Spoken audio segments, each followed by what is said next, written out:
is an essential movement and exercise that each of us needs to do as often as possible to counteract some of the devastating effects of prolonged sitting. I'm going to go over 3 basic versions of the squat. The first is the Asian squat, or what I call the toddler squat. If you travel to India, China, or other parts of Asia, you will see that Asian squatting is a way of life. It's how many people read, socialize, eat, and go to the bathroom. Most of us in the modern world, including myself, cannot do a full Asian squat. Notice how my heels can't touch the ground, unlike this nice Asian gentleman next to me, who's probably twice my age and exhibits perfect form.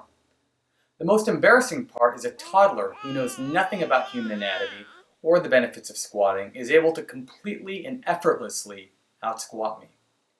We were born to Eastern squat, but car seats, strollers, and chairs totally removed our primal squatting skills. Try doing some of your daily activities using the Eastern squat, like watching TV, eating your meals, or even checking your emails. Okay, now let's move on to the Western squat, which you might be more familiar with if you do modern day workouts. In this movement, you squat down like there is an imaginary stool or bucket behind you. Some trainers use the cue, butt, and the bucket to remind you to push your behind down into an imaginary bucket behind you. This keeps your weight on your heels and off your toes. Try not to let your knees move ahead of your toes, and depending on your strength and mobility, try to move down so your thighs are parallel to the ground. Okay? So I'm going to use a nice wide stance here. I'm going to actually cross my arms, and then I'm going to go down. My butt's going into the bucket, thighs parallel, and back up again. Okay? Butt in the bucket, thighs parallel, and then back up again.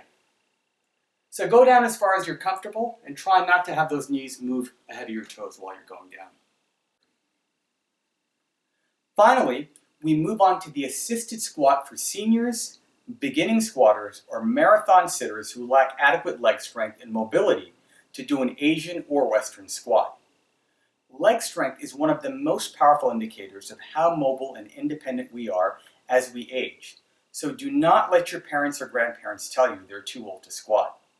The alternative might be using a cane, a walker, or ending up bedbound, which I've seen too often in my patients who didn't maintain their leg strength.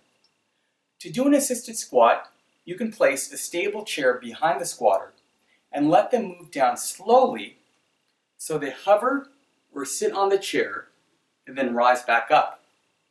Another version is to use a cane, or in this case I'm using a golf club.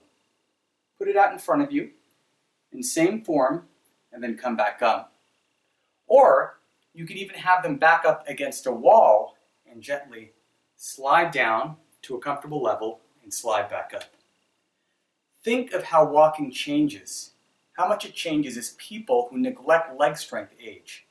They start walking slower, then they start using a wider stance as they walk or wobble from side to side. Then they start using a cane as they walk.